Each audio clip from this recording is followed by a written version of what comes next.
Captain Braddock. Ready. What you're about to see is a thrilling, dramatic real-life story. Taken from the official files of the police racket and bunco squads, business protective associations, and similar sources all over the country. It is presented by Philip Morris as a public service to expose the confidence game. The carefully worked out frauds by which confidence men take more money each year from the American public than all the bank robbers and thugs with their violence. Would you believe that some of us are still buying such time-worn commodities as the Brooklyn Bridge, Niagara Falls, a device to make high-test ethyl gasoline out of ordinary rainwater, and the latest, stock shares in the gold at Fort Knox? Well, you can believe it. As this gentleman, an authority, will tell you, it happens all the time. Commodore Stitch, when did you last sell the Brooklyn Bridge? It was a Golden Gate Bridge. It wasn't too long ago. And where did you spend the following summers, Commodore? I believe it was at a bay resort called San Quentin, but the rates were too high. And in all your deals, Commodore, how much money did you take in? Oh, I never kept track. The newspapers say it was in excess of $5 million. $5 million? But you know, some of the switches put over on adults wouldn't have fooled a 7-year-old child. Personally, I never tried to cheat an honest man. You mean the person who attempts to get something for nothing, a lot for a little, is more vulnerable? I think that explains it very well. And your one more dream man was such a person? A perfect example. Oh, my prize pigeon. Do you know of anyone who would believe the story? The story just mentioned by our visitor would make an ingenious premise for a musical farce. But as a scene out of everyday life, you may find it extremely difficult to believe. But it did happen. To our friend the Commodore, and to a money-hoarding millionaire whom we shall call Mr. Titus Mealy. It began at a time when Commodore Stitch was traveling the Oregon Short Line. Con lingo, this means during a period when the Commodore was financially frustrated. That's my magazine.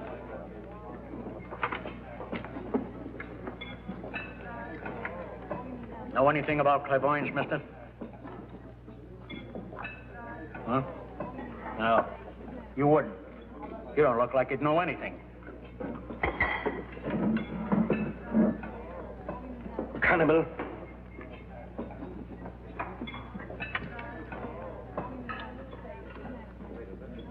How's business? Very good.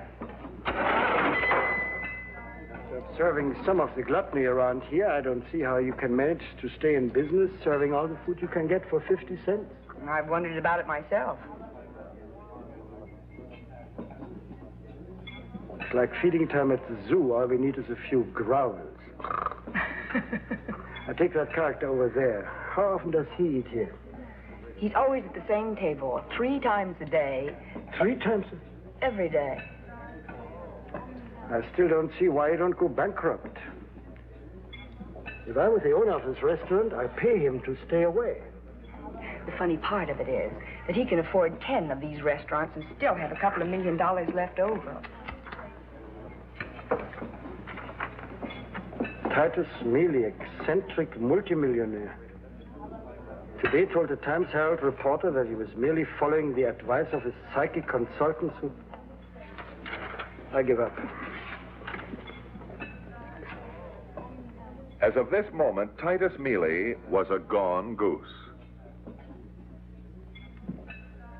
The Commodore quickly organized his team and was now ready to proceed with the carefully rehearsed steps necessary in the fleecing of a mark, or sucker.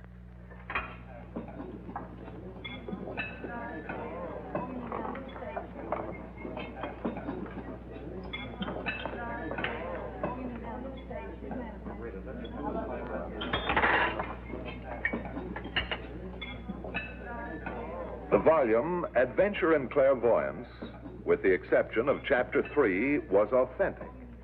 The distinguished-looking gentleman on the front piece was a fraud. Our old friend, Commodore Stitch. In a few seconds, you will witness one of the more important steps in the big con, in which Kay Wilson, known to her co-workers and to the police as Salvation Sal, will attempt to rope or steer Mr. Mealy by telling him the tale, baiting him for the Commodore's trap. I beg your pardon. That book you're reading, it belongs to me. Can you prove it? Now, see here. No use getting indignant about it, young lady. I asked you a simple question. That book is mine. I left it here. Please let me have it. How do I know it's yours? Because you say so? Because it was autographed to me by the author, Heinrich von Rinke.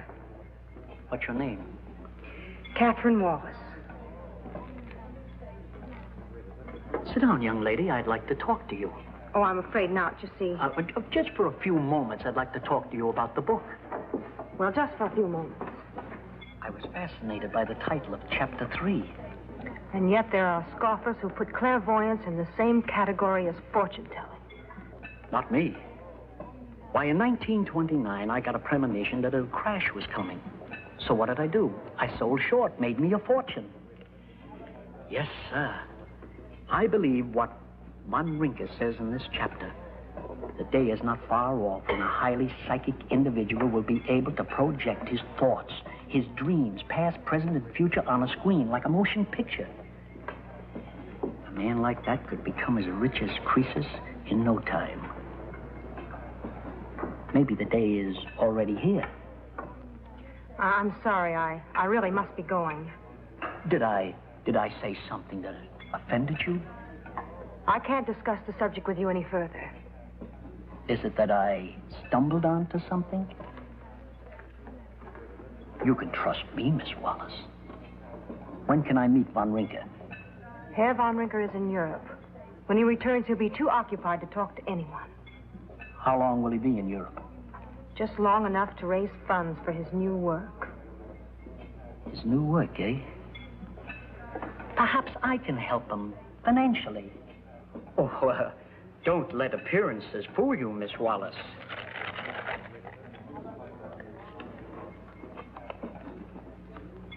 The meekness of the mighty. And here I was feeling sorry for you. No, I'm not poor, and I'd like to help Von Rinke. He won't accept financial aid from you or any other individual, Mr. Mealy. Suppose he doesn't get any help in Europe. What then? It would just delay his work that much longer. He's no longer young. Then we've got to help him in spite of himself. But how? Suppose I was to head a scientific group. Call it the Institute of Metaphysical Research. Put all the bills myself. Kay Wilson has now skillfully maneuvered Mr. Mealy into a spot where he's not only begging to be fleeced, he is also furnishing the device. Mr. Mealy was now firmly on the hook. The next step was giving him the breakdown, determining exactly for how much he could be taken. Van, how large a tap would you say Titus Mealy is good for? Beats me. For a character who dresses as he does and eats in beaneries, I doubt if we'll even get a sawbuck out of him. He's good for 100 G's, if not more. I've given him a good canvas. He's a pushover for horoscopes, fortune tellers, anything that will give him an edge in adding more of the filthy lucre to his already swollen millions. But wait till he gets a load of that dynamic thought projector. I lay 6-2 and even right now. The first thing he will ask for is a tip on the stock market and the winner of the Kentucky Derby. That's Mealy. Benny, you better phone your friend at Associated Press right now.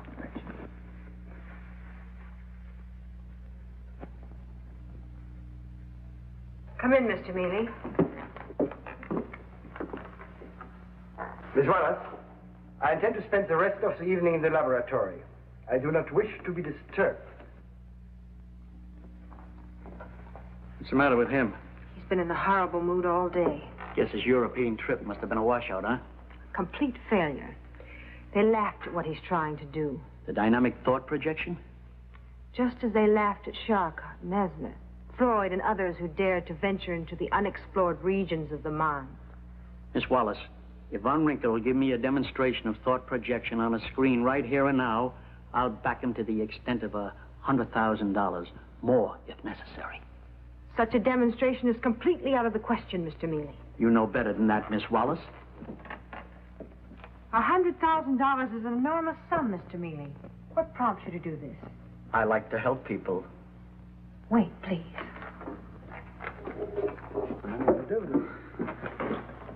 I told you distinctly I do not wish to be disturbed. I will not have you shouting at me this way. You make me shout. I never shout.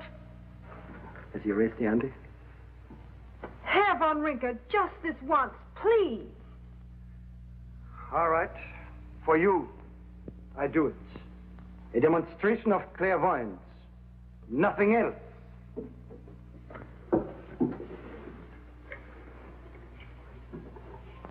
Step into the laboratory, please, Mr. Mealy.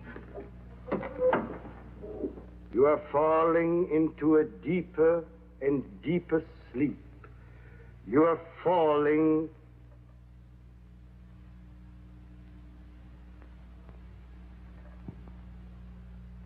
You will pay no attention to outside disturbances. You hear only my voice. Soothing. Soothing. You're falling into a deeper and deeper sleep.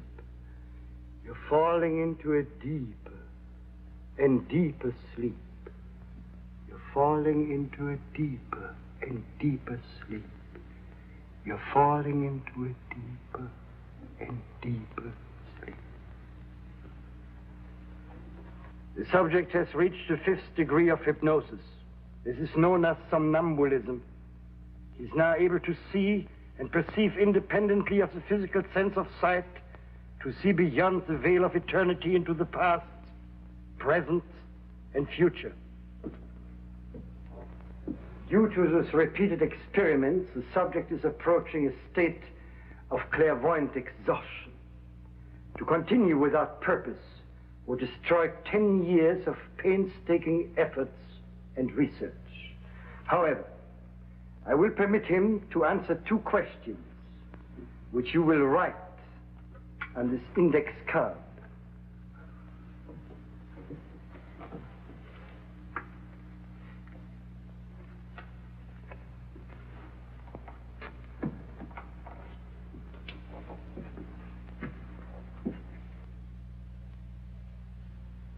Actually, the Commodore had palmed the index card containing Mealy's questions and was now passing it to a Confederate on the other side of the wall.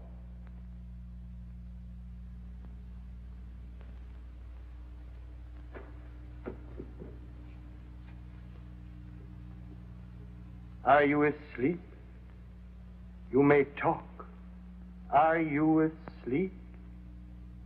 Yes, I am asleep. Your powers of concentration are infinite. For you, there's no distance, no space, no time, no resistance. A visitor has asked 2 questions, which you must answer. What is the first question? I repeat, what is the first question? Is there a Wall Street stock due for a sensational decline within the next few months? What is the answer to this first question? There is such a decline imminent. Ask him the name of the stock. Bulgarian. What is the visitor's second question? He wishes to know the winner of the Kentucky Derby. What is the answer to this second question? It is very difficult for me to see that far into the future. I begin to see a name. Now it fades. I no longer see it. It brought to mind a city in the Midwest, also of that name. Omaha. I'll put down a little bet for you, too, Professor. Silence! Was the name of the horse Omaha? I cannot say for certain. It faded too soon. Due to the lack of finance, it may take some time before the apparatus is perfected, so that the distant future will be as of the present. The subject is already oriented. It is now the mechanical phase which must coordinate. However, the past is no enigma, nor the immediate future.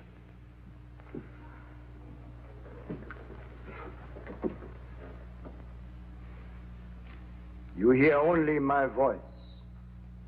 Your mind is relaxed, passive. You're in full control of the 5 senses.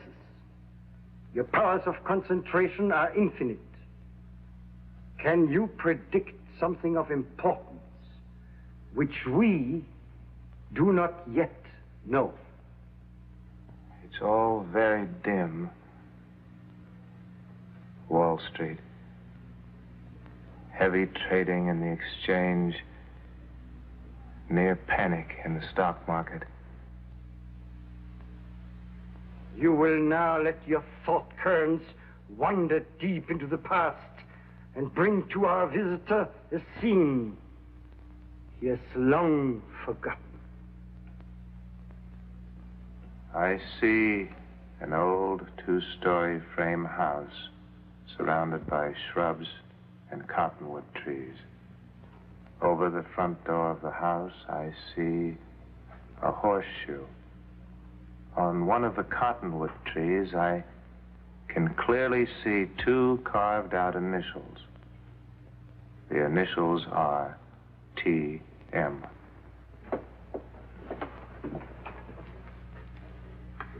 Do you recognize this scene? It's the old farmhouse in Kansas, where I was born.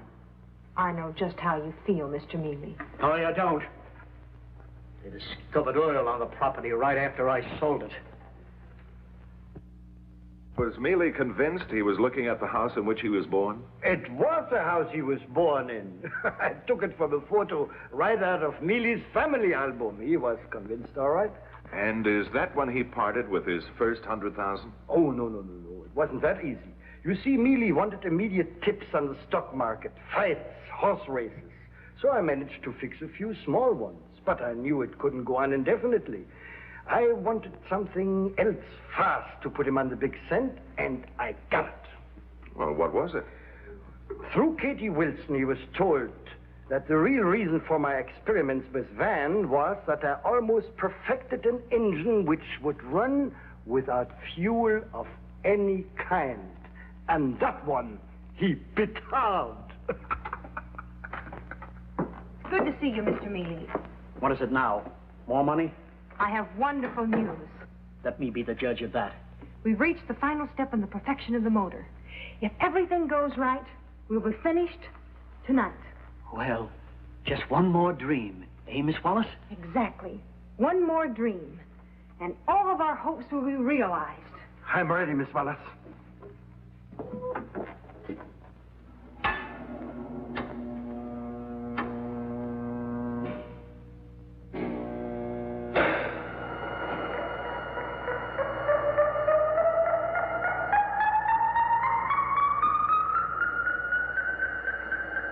I need not remind you that we are on the threshold of a great discovery.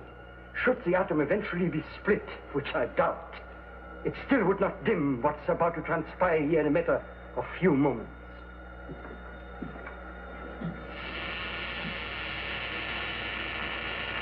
I must warn you also that the subject is close to the exhaustion point. And since this requires the ultimate in concentration and exercises unbelievable strain, I will ask you to remain completely silent while we are in progress. Your phenomenal powers of concentration are infinite.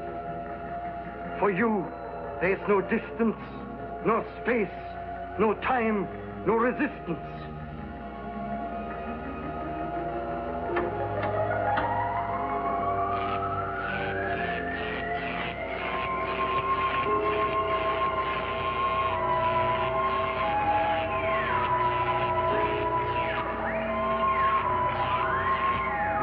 see clearly what heretofore has been a labyrinth of confusion. Transmit this phenomenon so that we also may see. Transmit this phenomenon so that we also may see. Transmit this phenomenon so that we also may see.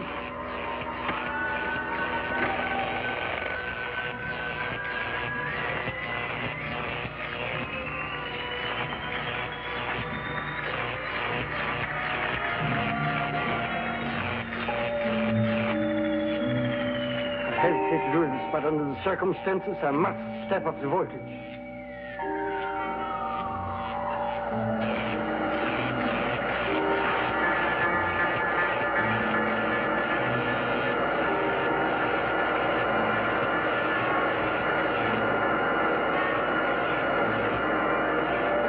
What is this?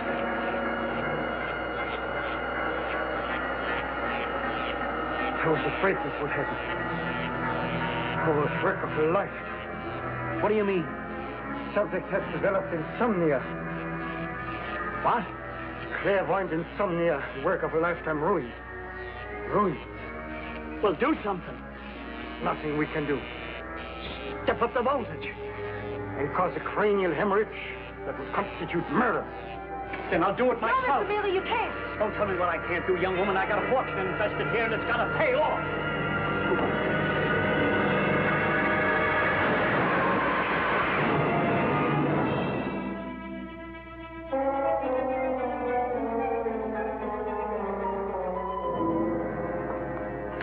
This man is dead.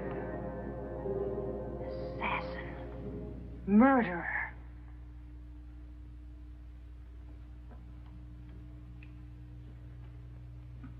Held for manslaughter, and with Kay pleading with the Commodore to call it accidental, Mealy was more than happy to contribute an additional $50,000 to the subject's widow. Yeah, the old boy will really flip his lid when he learns he's been rooked. You'll get it back soon enough. Yeah? How? As long as they are helpless widows and gullible spinsters. He'll do all right. And when did Mealy first tumble to the hoax? Or about a year later, when he ran into the real Van Rinker in Vienna. You know, it's amazing that he should be taken in by such an obvious swindle. Mealy had a blind spot. Most of us do. He told me what it was.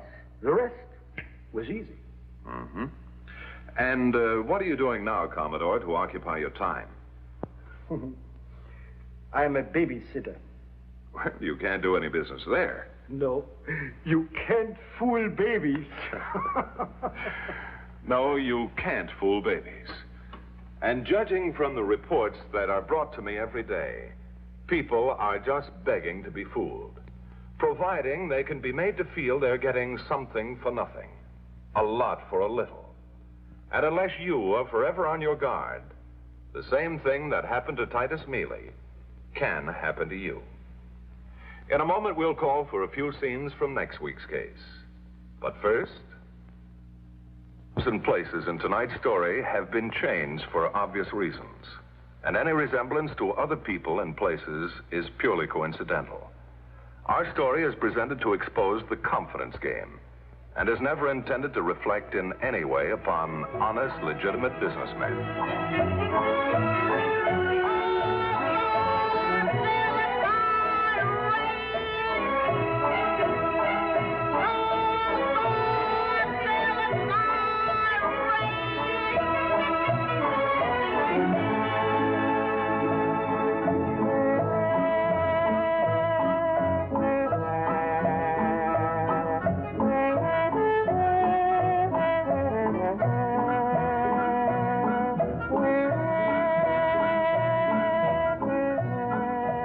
Every Monday night when Philip Morris presents My Little Margie, starring Gail Storm and Charles Farrell over most of these same stations. For delayed telecasts, see your local television listings for time and station. Frustrated. That's my magazine.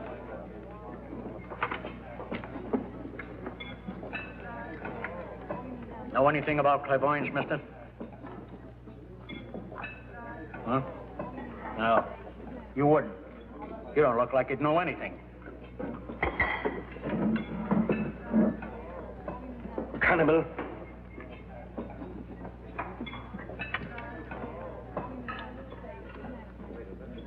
How's business? Very good. After observing some of the gluttony around here, I don't prize pigeon. Do you know of anyone who would believe the story? The story just mentioned by our visitor would make an ingenious premise for a musical farce. But as a scene out of everyday life, you may find it extremely difficult to believe. But it did happen. To our friend the Commodore and to a money-hoarding millionaire whom we shall call Mr. Titus Mealy. It began at a time when Commodore Stitch was traveling the Oregon Short Line. Con lingo, this means during a period when the Commodore was financially... Captain Braddock, ready.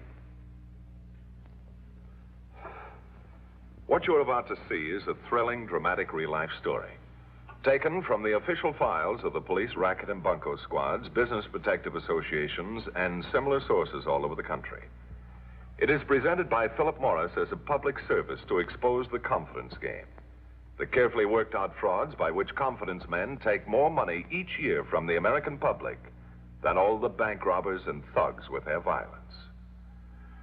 Would you believe that some of us are still buying such time-worn commodities as the Brooklyn Bridge? And in all your deals, Commodore, how much money did you take in? Oh, I never kept track. The newspapers say it was in excess of $5 million. $5 million? But you know, some of the switches put over on adults wouldn't have fooled a 7-year-old child. Personally, I never tried to cheat an honest man. You mean the person who attempts to get something for nothing, a lot for a little, is more vulnerable? I think that explains it very well. And your one more dream man was such a person? A perfect example. Oh, my... Niagara Falls, a device to make high-test ethyl gasoline out of ordinary rainwater, and the latest, stock shares in the gold at Fort Knox. Well, you can believe it.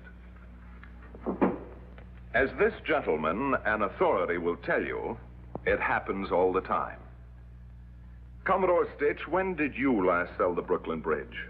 It was a Golden Gate Bridge. It wasn't too long ago. And where did you spend the following summers, Commodore? I believe it was at a bay resort called San Quentin, but the rates were too high.